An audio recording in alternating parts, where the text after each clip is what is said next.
Good afternoon and welcome to our results webinar, Easy Equities community. It is always great to be chatting to you, and particularly on such an exciting day. For those of you that I haven't engaged with before, my name is Carel. I'm the Chief Enablement Officer at Easy Equities, and it's my great privilege to host our CEO, Charles, today. We're joined by a number of our team members in South Africa, Philippines, Portugal, and a couple of other places around the world. So a big welcome to my fellow teammates, legends, all of them. We're also joined by our Purple shareholders on the Easy Equities platform, also a bunch of legends. As many of you will know, we're the second most widely held share on the Joburg Stock Exchange. So it's great to have all the fellow shareholders here. And then with other members of our community as well, some of our board members and others. So a big welcome. We'll be posting this session on our YouTube channel and promoting it across our socials as well. So it'll be available for those who were unable to join us. Many hundreds have, and also for those who want to rewatch or re-listen anything. So this webinar is not scripted. I never tell Charles what I'm going to ask him. It's guided by where the conversation goes. And today that's even more appropriate, and I'll explain that in a second. But Easy Equities was founded, and one of the principles that Charles drove from the founding is transparency. And so nothing is off the table and nothing is a secret. And we're happy to always talk about everything. And that's one of the things that I enjoy.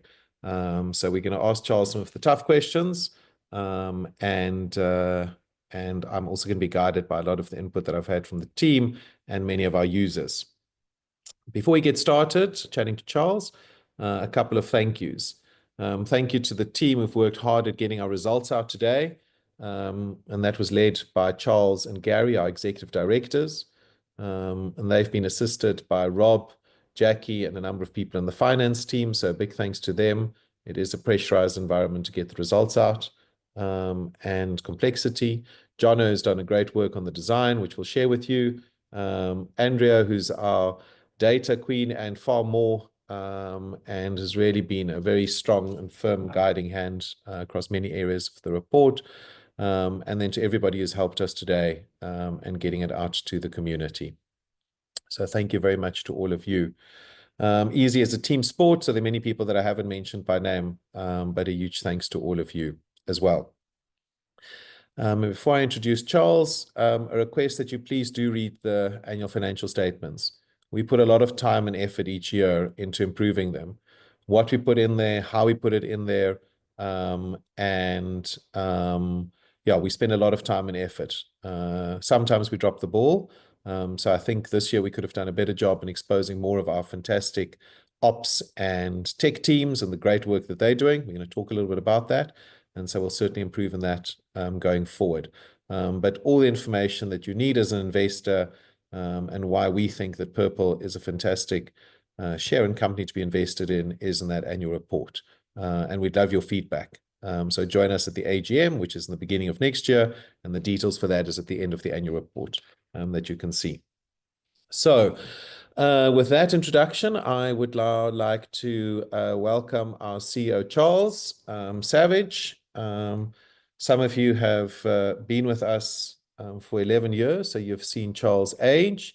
Luckily, he's gotten older, but healthier and fitter, not fatter. He's left that to some of us, but he's certainly aged over 11 years. But it is always good to chat to Charles, and it's always difficult to keep Charles away from the microphone because he is so passionate about our business. So Charles, you and the community are not 100% aware, so I'll share that news with you. Our results have been signed off by our auditors, then goes to what we call a sponsor, and it gets uploaded at the JSE and released on SENS. And until that is done, legally we can't talk about the details that are in there. And that process, and I won't joke about there being a special place in hell for auditors because I love them dearly and they do so much good work, but does take a bit of time. So I'm waiting for confirmation around the SENS, which will be in the next few minutes, before we talk some of the details, which we're definitely going to talk, detailed numbers. But I'm going to ask you a couple of general questions just to kick off. And the first one of that is, how do you feel after this year, and specifically about the markets? There's been a lot of activity, talk about interest rate cuts. Where's your mind at with general market sentiment? How's it, Carel? And thanks everyone for joining in. And in typical Easy or Purple Group fashion, we're balancing the SENS announcement with what I'm allowed to say. But the market is a nice general, and I think if you just reflect on the last 12 months, I don't think we expected to find ourselves where we do. And just going back to April, when the Trump trade started and trade wars, I mean, the expectation that Trump was going to come into office was high, and won a pretty landslide victory in the US. But what that set is a very uncertain table around global economics. In the result, though, it's created a lot of volatility and a lot of uncertainty, but markets have appreciated really well. And interestingly, South Africa has been an incredible benefactor of that. So, the South African markets have had the best year in well over a decade, or certainly as long as I can't remember a year that was better than this for some time. So it must be over a decade. And so South African investors have been well rewarded for staying the course. At the same time, the US tech stocks have continued to just hit all-time highs. I mean, I think we're talking about the first $1 trillion company within the last 2 or 3 years, and now we're talking about a $5 trillion company, Nvidia. And so US markets have appreciated strongly, and so at the end of all of that is investors must be exceptionally happy with where they find themselves. Interest rates, as we predicted, or as the market predicted, are down. The rate of the decline in interest rates has been, I guess, disappointing from a South African perspective. If you look at our inflation rate and then compare it to the interest rate, and the differential between those two, it's wider than the differential between the US inflation rate and US interest rate. And quite frankly, that means we've been more cautious. Our reserve banks been more cautious on lowering interest rates. And fundamentally, lower interest rates are a great catalyst for further growth. And so I'm just a little bit disappointed about where we are in the interest rate cycle. But I think the good news is that if we've had to tighten our belts a little bit longer, which we've had to as South Africans, we can look forward to lower interest rates. Hopefully, at least another rate decline this month, and perhaps another one before the year closes out. And I think that's where we'll land for next year, is kind of 2 interest rate cuts, and then a wait and see attitude, see whether the inflationary effects of trade wars, increased asset prices, cause a stall or a pause in the US, and the same here in South Africa. But one point that I think underpins some real growth for South Africa is the gold price. The gold price sitting at around $4,000. Just a year ago, 18 months ago, gold was about 8% of the Aussie. Today, it's closer to 20% of the all share. And I sat in a presentation where the bull case for gold was above $10,000 an ounce, which for South Africa would be an incredible catalyst to drive growth, specifically drive further tax inflows from gold miners and sort of prop up the budget. So, I think for me, while Trump's in office, we must come to expect the unexpected from him. Fundamentally, I think he wants markets up. It's a barometer of whether he's doing a good job or not, that he holds himself to. And globally, I think that the uncertainty around trade wars will continue. He'll continue to use them as a tool to drive decision-making or negotiations. Lastly, I think the unexpected part of the last 12 months, really unexpected part, was crypto. And specifically adoption of stablecoin around the world, and the pace at which the US regulated crypto and stablecoin. I mean, Trump wasn't in office a few months, and already regulation was propagated, and stablecoins have become the new craze. Which for the stablecoin guys, just 2 or 3 years ago, they were worrying about a very uncertain future that didn't support. And that's a good growth theme for our businesses, as those that know EasyCrypto operates in that space. With the acceleration of stablecoin across the globe would be foolish not to participate. And so we've been thinking about how we contribute or how we participate in what I think is a lasting force, and that is that fiat will be displaced by stablecoin in the decade ahead. Thanks very much. And for those who've just joined us, we're just going through a few general points, and then we're going to be talking specifically about the results as they're released on SENS. And thanks for that introduction, Charles. I mean, we've also got locally the SASL share, and that's the most widely held share on the JSE, just above purple.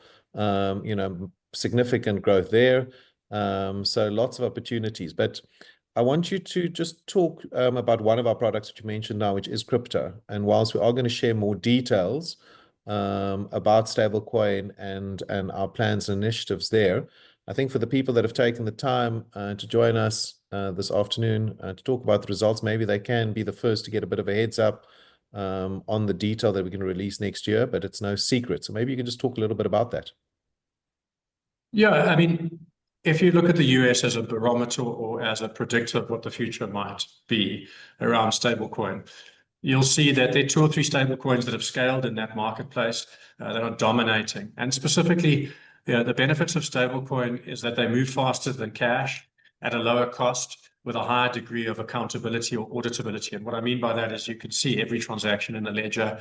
Passing the coin around is really frictionless in terms of cost structures and transparent and immediate. So the future really has been dictated by the US, and that is that fiat lanes or rails will be replaced by stablecoin blockchain rails.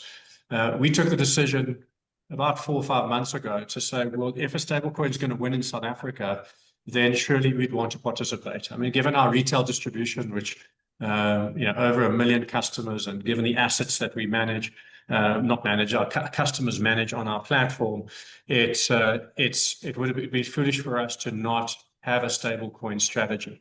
And so 5 months ago, we started to understand the landscape, who was looking at stablecoin, who was participating, who was building in the space, and we identified what I would call as the A list of partners for our own stablecoin ambitions. And we're very close to finalizing a stablecoin strategy and sharing that with the market. And whilst it's the short-term announcement around it will probably be next week or the week thereafter, the really stablecoin for me is a next decade trade. South Africa won't adopt stablecoin, I think, at the rate and pace that the US has. But in time, certainly in the next decade, we will all become comfortable with our money transacting over stablecoin rails, and the immediacy, transparency, cost efficiency of that will return to our own wallet. So yeah, we're in the final stages of building a partnership, announcing that partnership, and then building out a stablecoin strategy in South Africa. Right, thanks very much. So as we gear up to that SENS release and talking about the specifics, general question. Were these results a surprise to you? And what I'm keen for you to chat a little bit about is around strategy and around whether you see Easy Equities 11 years in as having reached the end of the road and a culmination of what you envisaged 11 years ago.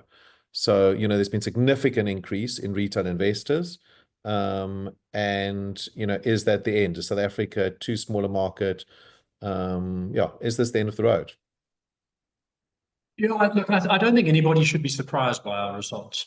The trading statement is out, and it sets a course that we can speak within, or boundaries that we can speak within. And I don't think anybody was surprised by it. I looked at the commentary that was happening on X, and there didn't seem to be any surprises, and that's good news for us.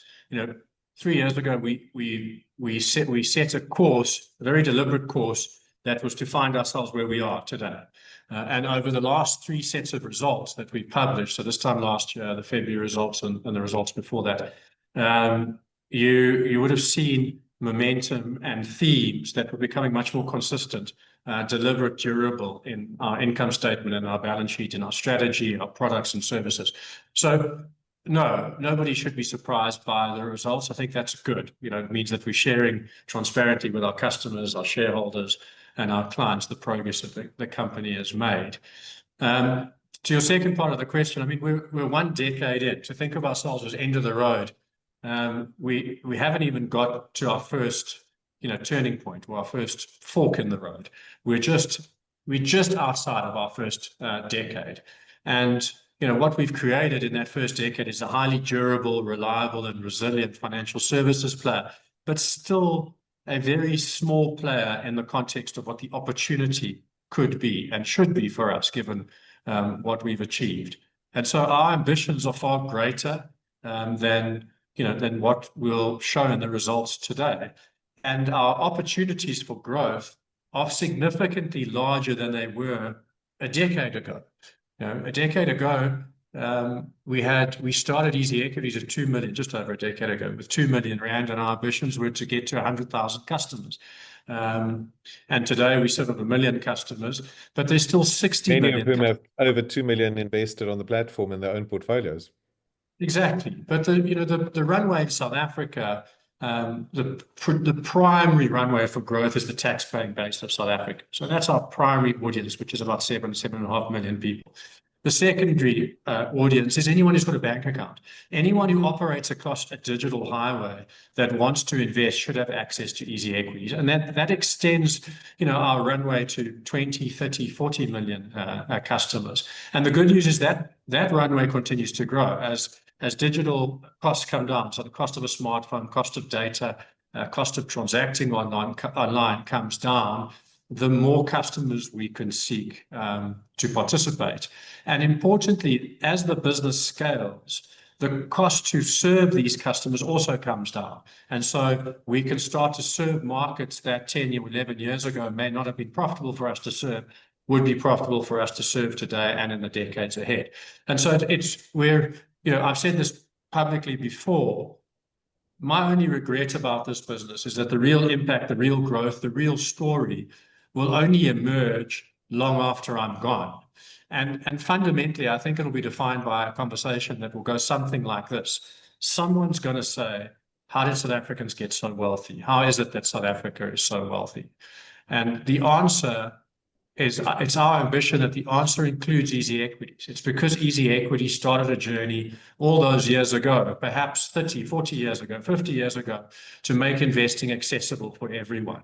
And so the real ambitions of this business, the real impact that it will have, will occur a long way after I'm gone. And when I say gone, literally under the ground and popping up daisies, not gone from being CEO. And so, very early in our, just out of our first decade, very early in our evolution.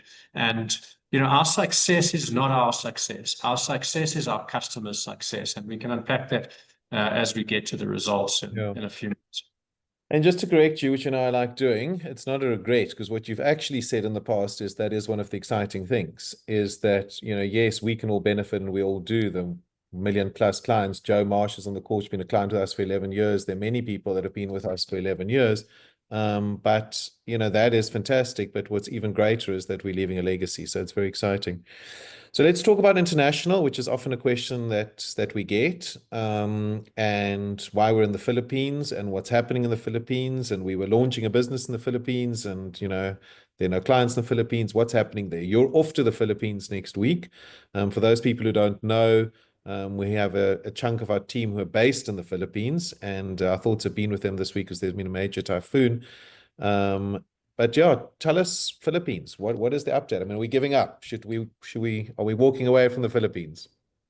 Yeah, you must stop asking if we're giving up, probably. That's not in our DNA to give up. But the Philippines, it's so exciting. I mean, we're in the sandbox. The market knows that. We've been in the regulatory sandbox since August. And just so that everybody understands it, the sandbox is a safe place to acquire customers or serve customers.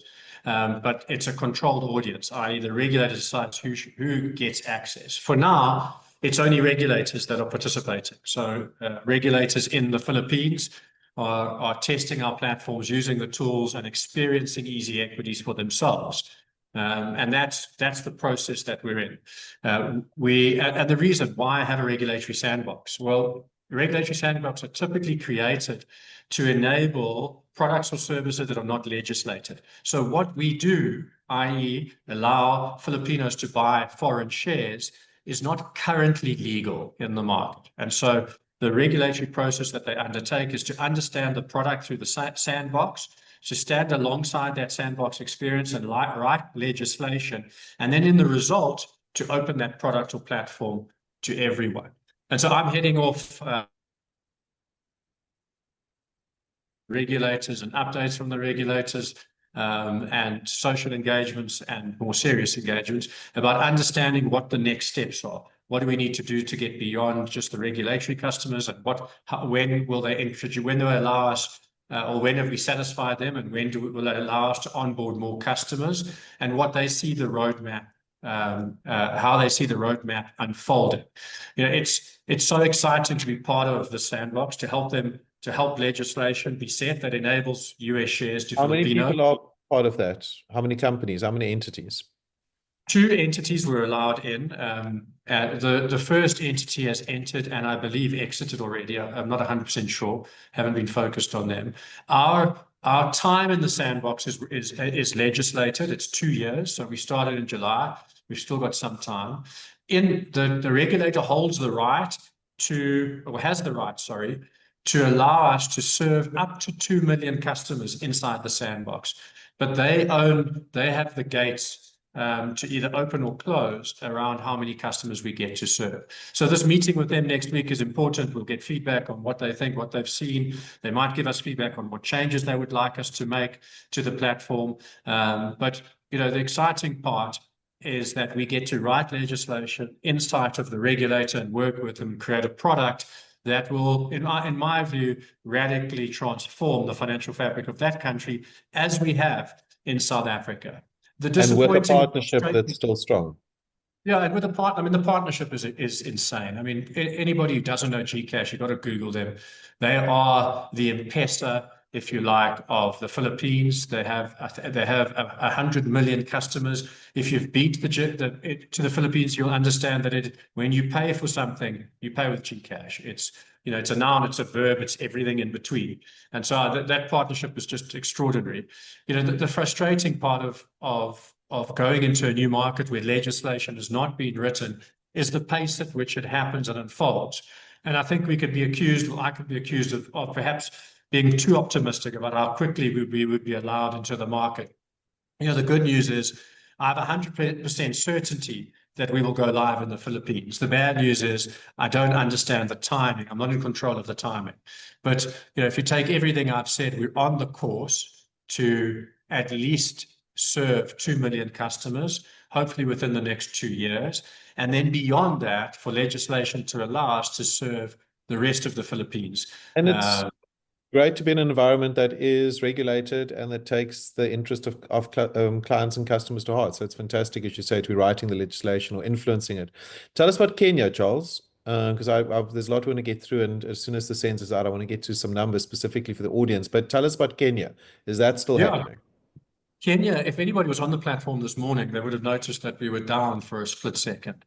And that was the excitement around launching Kenya, interestingly, today. And so Kenya is technically live. The technical infrastructure support Kenya went live this morning. I was hoping that we could say we'd onboarded our first customer today. And maybe while I'm sitting here, we have. Hurry up, Brad. Braun. Hurry up, Brad. And if there are any Kenyans on the call, then rush off and go and open an account and you can claim that first Kenyan account. But that's how close we are. We were hoping to be live and to announce it today with the first customer. The platform is live, but I'm uncertain as to whether we've got our first customer. But our plans in Kenya, Kenya, it's worth understanding the market opportunity looks very similar to South Africa. The market population is smaller than South Africa, but having said that, they're a digitally savvy economy, fintech enabled or fintech literate, and the competitive forces that are in play are much lower than they were in South Africa. And so, my view is that we should be able to replicate the success that we've had in South Africa over the next decade in Kenya. And so Kenya gives us the ability or a runway to double South Africa as we see it today over the next decade. And I think it is important to say the following: Africa is our opportunity, but we can't go there in a rush. There are marketplaces that are ready for us, where they have strong regulatory influence or controls, where money moves freely, where digital services are low cost. where we must go. And Kenya is a great example of that. But there are other parts of Africa where those things you can't take for granted. Money doesn't move freely. Telecom infrastructure, it means that data is slow and cumbersome, and regulation doesn't support our products and services. But Kenya it's our first step towards enabling Africa, the entire Africa in time, but one country at a time. And so what that allows us to do once we launch Kenya is to then think about our next market. And most likely it will be another market in East Africa. The next door neighbors are good places for us to go. Most Tanzania. To there, Charles, because it's partly this, what is our partnership arrangement in Kenya? Because that also, opens opportunities. Yeah, we've partnered with one of the bigger brokers locally to give us access, and we're looking to partner in the same way that we did in South Africa. We've got open discussions with the banks and telcos in the region to see if we can replicate what we've done in South Africa in that region. Cool. So there's been far less of this in the last year, but there is still at times questions around that we are spreading ourselves too thin. And because of the opportunities that you've spoken about, what is the point of starting a product line like EasyProtect, starting something like EasyCredit? Are you still convinced of that strategy, and increasing those verticals and maybe talking about, Protect and credit and the plans around that? Yeah, I think it's very important to frame how we utilize our resources. And when I talk about resources, I talk about capital, distribution, partners, platform, and people. And 80% of our resources are focused on everything we've already built. So, they're there to support what's existing, and to drive, scale, and enable those product platform channels. And essentially, if they just do that, the outcomes that they'll deliver in our income statement allow us to 2x, 3x, 4x over time. The other 20% of our resources are dedicated kind of to the dreamers, the builders, and the visionaries in the business. And there are new opportunities for growth that sit outside of the existing stack. Those ideas will come from our customers. So what are the problem statements that we're not solving for customers? What's the friction that they're finding in their financial lives that we can potentially solve?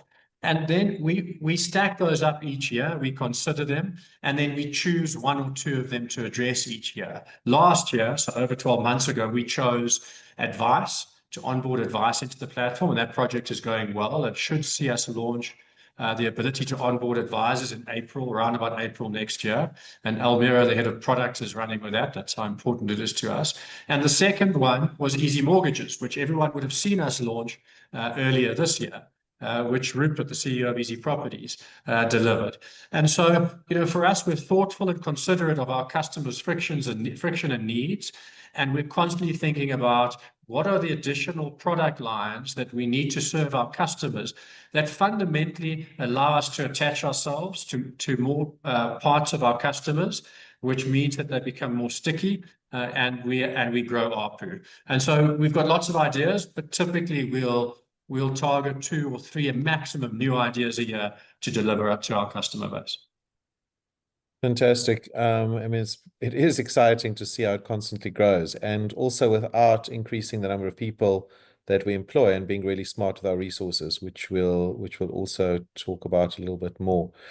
So I'm just waiting for confirmation of the sense. It's, anybody who thinks that you need to gamble, as I see more and more South Africans are doing, or you need to do anything, you just need to be a shareholder in Easy Equities or work here to get an adrenaline rush the whole time and all the time. So maybe you can talk a little bit, Charles, about on culture and people. There've been some changes in the team. You've been a big proponent of culture since you started, not only this business, but previously. You're sometimes accused of being what is the nice way of saying it? You expect a lot from people. I always phrase it, you don't expect more from people than you do from yourself. But talk a little bit about culture and people and where your mind is at around that in the business.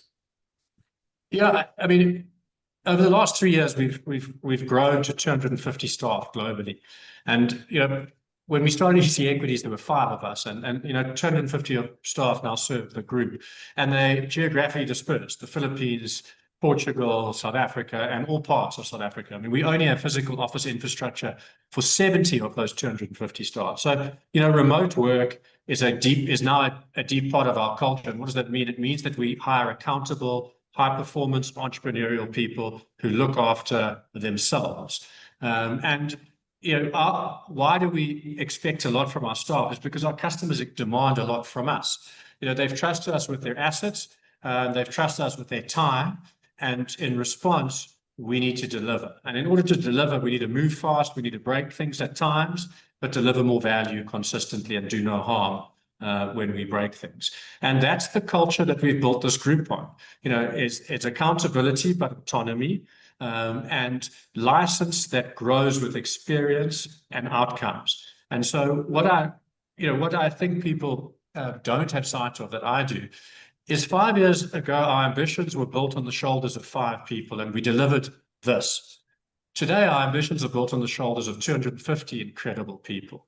And what could we deliver in the next decade from this increased resource base? Also important to contextualize is those 5 people had about 15 years each of institutional knowledge. We've onboarded all these staff mostly over the last 3 or 4 years, and said their institutional knowledge is growing. And as it does, their ability to be more effective, deliver at a higher pace with higher accuracy, at a higher cadence and momentum, with better outcomes, is improving all the time. And so, whilst there's a high performance culture, it's a fair culture that rewards performance and retains the best of the crop. And I can honestly say that the team, the depth of talent and skills, the diversity of that talent and skills gives me goosebumps every day. It really is a privilege to stand on their shoulders and to broadcast our results and tell our story. But fundamentally, it's on their shoulders that this business was built, and the next decade will be more fairly shared amongst broader and wider shoulders than it was a decade ago. Cool. So last thing before we get to the numbers, quiz for you, knowing that you're going to be fact checked. So we're not 250 people, we're 246. So not bad, but yeah. And you're going to be fact checked on this by Andrea and team. So do you know what the age of the youngest customer on Easy Equities platform? Nolte. Explain that. Yeah, so parents open up kids' accounts. I mean, I can't tell you the number of times a parent has sent me a birth certificate and said, I've got the birth certificate and I'm opening a TFSA account. And it's the first thing they do after they get their birth certificate. And what a wonderful gift a tax-free savings account is to young South Africans. I don't know if anybody's been tracking the USA, but they've launched something called Invest America. And in Invest America, every kid gets $1,000 invested in the S&P 500 until they're 18, and then they can sell a portion of it, etc., until they're 30. But we've had this same thing, other than it's not government funded in South Africa for a long time now. I think it was born in 2017, so 7 or 8 years old.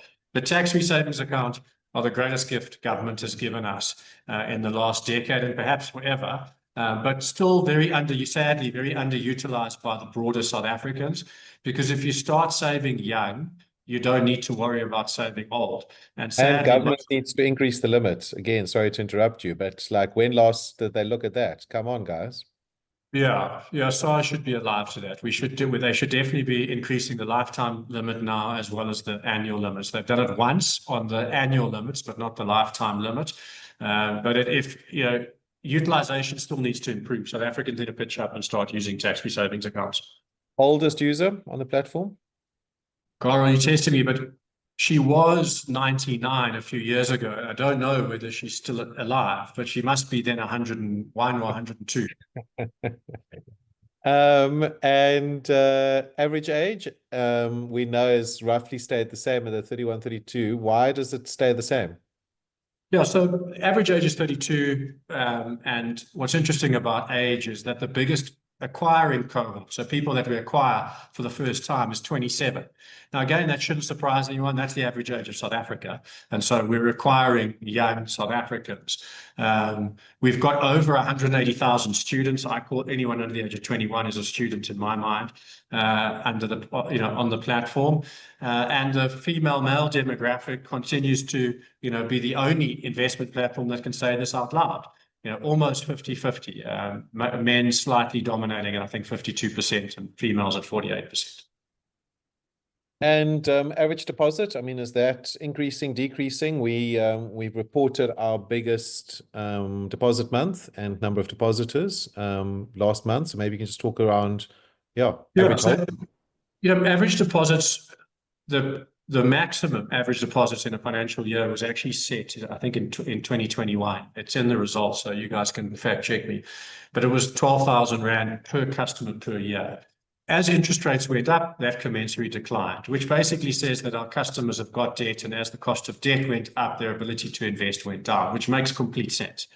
As interest rates have come down, we've seen a massive recovery in that. And so whilst we're not operating at all-time highs, we're at 18% below that number. So we're sitting at about 10,000 Rand per customer this year. But for every interest rate decline, we've seen a commensurate increase, which really means that our customers are paying themselves first. Any savings in their income statement is put into their share accounts.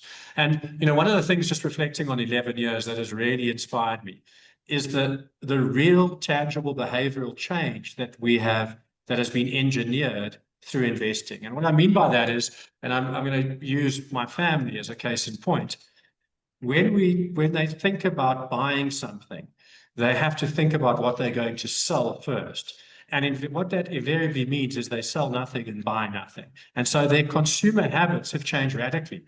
They buy shares first, and then if they want something, an iPhone or a new pair of shoes, they have to think about selling their investments. And invariably just means that they buy less and save more. And I've had the privilege of talking to lots of our customers, some of them saving 30 to 40% of their earnings. And the reason is because they started, took up the platform at 16, they're now 26, they're earning good money, but 30 to 40% of that is going into Easy Equities. And we've seen that with Easy Credit as well. People, using Easy Credit to invest and buy more equities. Investment. Yeah, no one's using it to go out. They're using it for emergency funding, unexpected expenses, or to buy shares. And it should be no surprise that credit hasn't scaled on the platform, because our customers are not credit consumers. They're investors and savers. And also just on that gambling point, and Kayla reminds me of this, instead of gambling, you can invest in gambling shares. So you're benefiting as an investor in the surge in gambling, on online gaming. Yeah, look, the online gambling is a problem. Government should tax it more effectively, and there should be warning signs. I mean, if you can't, it's easier for you to take a bet on the Springboks than it is to buy shares in the Springboks if they were so allowed. And that doesn't feel right to me. It should be harder for you to open a gambling account than it is to open a share and investment account. And so I think the dialogue has shifted on betting and gambling, and I think government is taking notice. But you're right. If you've got an urge to take a bet, which I occasionally do on the Springboks, then take it with small amounts of money and use the rest to buy shares in the betting companies and there are available. Supergroup owns Betway. It's available on the US platform, and it has been a great share to own. What is your view on actively managed ETFs, Charles? You've been critical about unit trusts at times, although you invest in unit trusts. You've been a big proponent of the actively managed ETFs. Do you think it's going to displace unit trusts? Where should we put our retirement money? Yeah, look, I think, but then what? Yeah, I mean, I think the time is up on unit trusts. It was a product built for decades ago, and just to give you, why, they're expensive to own. The cost of manufacturing unit trust is high. They move slowly, so they settle and there's no transparency to the holdings or the pricing. And for all those reasons, the time is up on unit trusts, and the future is active ETFs. And South Africa welcomed their first active ETFs just over 12 months ago. We've been a big participant of that. And given our retail distribution, our real opportunity is to be the largest active ETF issuer in South Africa, and true to our brand, not on our own, in partnership with our partners. And so, with the first ETFs we launched were ours because, the proof needs to be in the pudding. But we've got partners that are joining us all the time to join us. Let's get into the numbers. Our SENS is out, so let's get into the numbers and use actively managed ETFs as the start. That business, 9 months old, reporting period, and assets were just shy of 1 billion. Phenomenal achievement by the team. And so I want to just talk a little bit about the numbers for the people that are on the call, Charles, and I'm going to let you talk now, but I just want to share some now that the SENS is out. So firstly, in the period that we're talking about, which is end August, our active clients grew to 1,146,475 active clients, and we increased that by nearly 16%. Our client assets were just shy of 81 billion, which was a 39% increase. Our group revenue increased to 487 million. It was up 21.5%. Our group profit before tax, we saw an increase of 156%. And our headline earnings per share was up 143%. So those are massive numbers, and they show that clients are trusting the platform with more of their savings. Those retail inflows are up, I think it was just under 50-odd%, Charles. So the business is becoming less and less reliant on one product, one channel, one behavior. And my first question to you specifically around the numbers is, talk to us about the flywheel. And you write about the flywheel in your letter. You've spoken about it often. Tell the team and the people, flywheel and the economics around that. Cool. Firstly, just to say this, I mean, the depth and breadth of our income statement and our results today is extraordinary. I mean, if you consider this business is just 11 years old, and then you take that lens to these financials and you just look at the depth and breadth of the numbers that we've produced. What's more impressive is that all of those numbers are on the up and, on the down, if you like, if they're costs. And so we've managed to grow, scale an incredibly diverse income statement with incredible depth and breadth, but grow all of the metrics. And so you've highlighted some of them, and it will be impossible to highlight all of them. But that's the thing that really, when I did my CEO letter, it took me forever to write, firstly. I mean, I think I did like 7 versions. But the reason it took so long is that there was so much to talk about. So what do you talk about and how do you contextualize it? And so massive congratulations to the team. This is the best set of results we've ever produced, given the depth and breadth of them. And as I said earlier, it shouldn't be a surprise. You should have expected this from us, and you should expect more of this from us in the future too. But what is our flywheel for growth? And really, it's an overused term, but essentially it's the ecosystem of products, partners, shareholders that we've built and clients that we've built that working together create more value for everyone. And what I mean by that, and let's just take the customer. How does a customer get more value out of a business that's growing? Well, they're more products and services. Those products and services, because they're coming out of a profitable income statement, come out at a lower cost. And the profits that are generated by the group mean that we can fuel that flywheel for customers faster, i.e., we can build more products and services and reward them more for staying. And the best example of a flywheel at work is the Purple Group. 11 years ago, Purple had 1,800 shareholders. We weren't counted in the top 100 shares by shareholder. Today, we have 180,000 shareholders, somewhere near there, maybe 150,000. Don't hold me to the number, but it's the second most held share on the JSE. What has that meant for us? Well, it means that we've got 150,000 warriors, soldiers, shareholders out in the market talking about our products and services, explaining our business and our platforms to the customers. And what that creates is growth. It creates word of mouth and referrals, which means more people on platform, which means more shareholders, which means more people refer, and so it goes. And these products work together. One product unlocks value. That value is demonstrably evidenced in our income statement. That value is then delivered to building a new product and scaling it in a very low-cost, frictionless kind of way. And it's the durable advantage when you take all of these things. I mean, think about our partners. When you stack up the total number of customers that get to see us on our partner rails, and let's just use Capitec, Discovery, and Telkom. Collectively, they own over close to 30 million customers. And that we've won the privilege to serve those customers by integrating our business. That's a massive flywheel for growth that allows us to onboard customers at a very low cost. If you add Gcash to that stack, They've got 100 million customers. And so coming soon, we get to a runway to 100 million customers. And the compounding effect of all of these things, products, partners, shareholders, customers, shareholders, acting and introducing new customers, means that this flywheel constantly spins faster and faster, which means it creates value faster, but importantly, creates incredible differentiation. So when you stand back and look at what we've got, and not just objectively, look at what we've created, the partnership, the clients, the products, the platform, the brand, the people that we talked about that work here. When you stand back and objectively look at it and say, who else has got that? And what would it take to create it? The answer is no one has anything like it. And what are the chances of them replicating it? Very low. Why?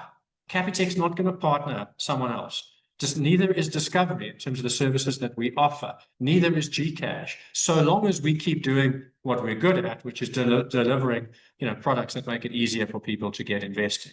And so that has become a durable advantage that sets us apart, if you like, in Buffett's terms, a moat.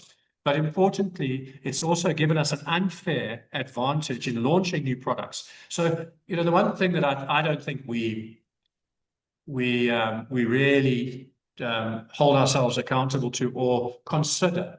Imagine being a product manager at Easy Equities, and you're building a product, and on day one you get 1 million eyeballs on your product. The privilege of being able to do that, I don't think we respect enough. The opportunity to scale our business, by introducing products and services, isn't a marketing competition with competitors. It's a product market fit. It's an evaluation of what our customer needs are, and then ensuring that the product matches that needs. And it costs us zero to bring new products to market, or effectively zero. And that's the flywheel that gives us such distinct and durable advantage over our competitors. Yeah, I mean, I just want to underscore that point, because I think we do take it for granted, and what the 246 people in the community that's on this call have built is phenomenal and really special. So big congratulations. But the point that I want to score, that it's not by chance, it's intentional, and it is what we said 11 years ago. And looping back to your earlier comment and my question to you, we haven't reached the pinnacle. This is the trajectory. We're on that path, and we've got a long, exciting way to go. With so many more opportunities. So, it really is super exciting. Talk to us, just because we've got 10 minutes, Charles, and I'm going to cover a few things in the numbers as well. Retail versus institutional, and specifically around institutional. And if you can split that, not so much talking about our retirement business, the great work that the Easy Retire clients do, where we look after pension funds and the administration thereof, but a little bit about LISPs, and that kind of business and the volumes and the scale we're seeing there. Yeah, I mean, both these business lines delivered well in the income statement. I mean, retail grew faster than institutional, and that should be expected. Retail is you get your customers today. You go fishing today, and you bring fish home today. Institutional are much longer. The sales cycles are much longer, but when you acquire them, they're much more durable. They stick around for much longer. And both of these businesses have delivered exceptionally well in the income statement.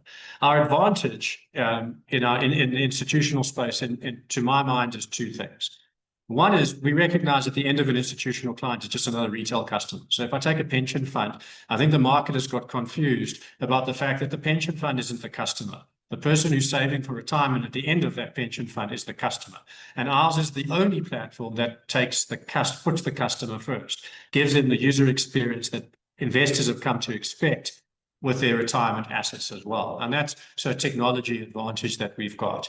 The second one is that we've solved friction points that the institutional market was unable to solve for decades, and specifically in the LISP space. So for those, I always have a lisp saying LISP, but for those who don't know what a LISP is, it's where you buy your unit trusts. And forever and a day, you've only ever been able to buy unit trusts on that platform. And we engineered, using our fractional shares technology and patent, we engineered the ability for LISPs to buy listed instruments. And so now active and passive ETFs can be bought on the same list platforms, essentially bringing them in to the exchange traded world and the modern kind of world, where instruments are need to be real time and settled in real time too. And that advantage has allowed us to serve names that you would think compete with us. We serve all of the largest brands and balance sheets in delivering them their passive and active ETFs on their list platform. And that advantage is embedded in our technology, our fractional share technology, which interestingly, as everyone knows, is the reason we're here today. It's what started this whole thing. And for many years, people said, well, fractional shares are for small investors. Well, not just small investors, they're for all investors, including institutions. So I want to repeat the point I made earlier around annual report. Please check it out, guys. If you go to purplegroup.coza, our financials, it's available there. Check out our socials. Jono is putting all the stuff out there. Isha on content under blogs.easyequities. There have been some fantastic questions. We can't answer some of them or many of them, but looking through them, the answers are all in the annual report. So around the security and the risk management of our platform and our business. There's information from our Chief Risk Officer, Nicola. There's information around our operations and the scalability, the investment in our tech. We've tried to really give a taste and feature so many of the 246 people and represented by some of the management team that play an integral role in our success. And so, we can't highlight all the work that's being done at EasyProperties, for instance, but if you've seen the diversification there, not just retail property, Easy Mortgages, Charles spoke about, lots more coming down the line, what the team have done at actively managed ETFs, what the team are doing under bonds, etc., etc. There is so much. And Charles did a very poor job, to my mind, for the first time in his letter, because it is still too long because there is so much. And I promise you it's half of what he originally had. And if you wonder why I didn't use AI, let me assure you, we use AI a lot, but Charles takes it very seriously to write that letter. So please read it out, read the financial statements. If nothing else, read Charles and Gary's notes, but I encourage you to read the rest. There's going to be a lot more engagement over the next few days. Charles has got some interviews lined up with a number of people. Currency News is publishing an interview, talking to the Finance Ghost, Biz News, a couple of other publications. Check out, as I said, blogs.easyequities.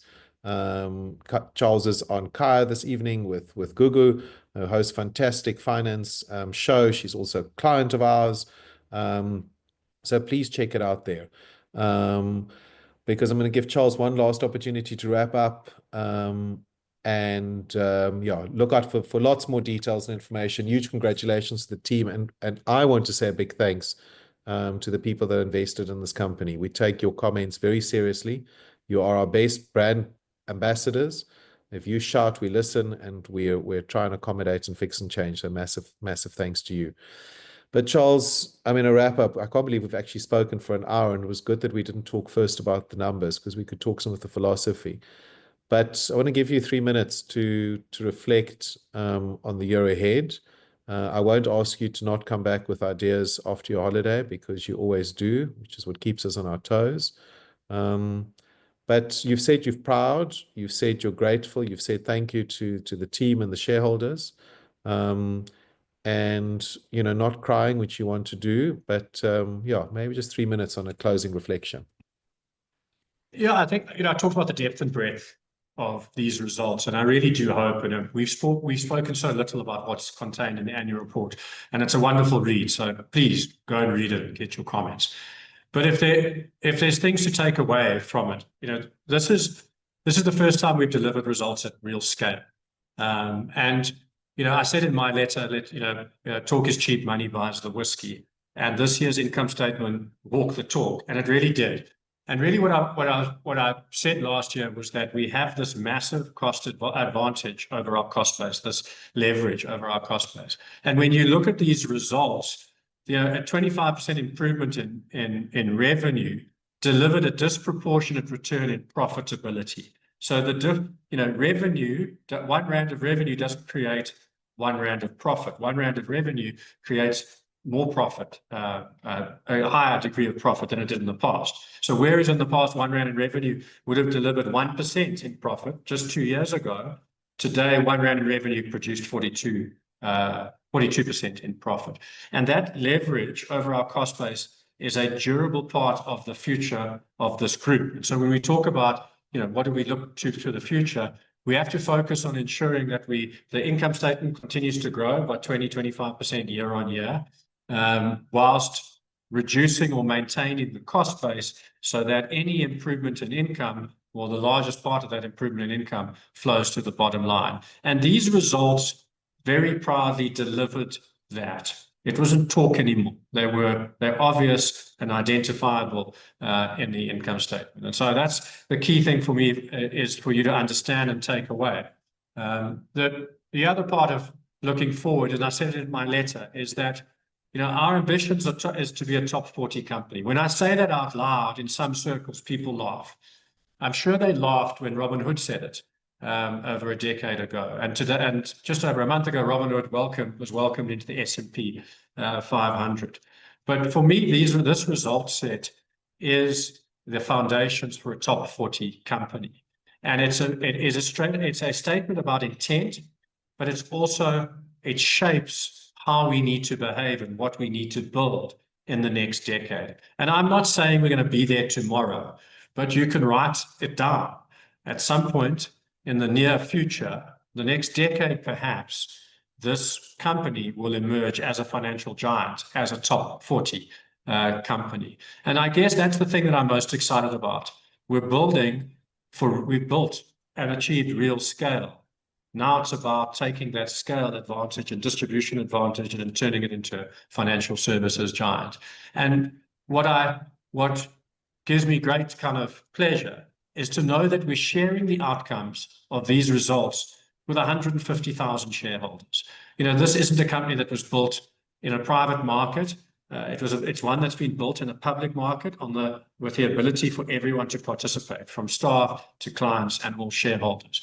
And so, I look forward with incredible ambition and with a quiet discipline to know that what the opportunity that is ahead of us is far greater than the opportunities that we delivered on the last decade. But our responsibility is to deliver a top 40 company to our shareholders and to our customers in the next decade. Thank you very much, Charles. And from a marketing perspective, big thanks for always being keen to engage. It's helped us get a whole bunch of other CEOs of companies also keen to talk. I mean, we've got Londile on this chat. He's 18 years old, and he's taken an hour to listen to the CEO of a company that he's invested in. I don't know if he's invested 5 Rand or 5 million.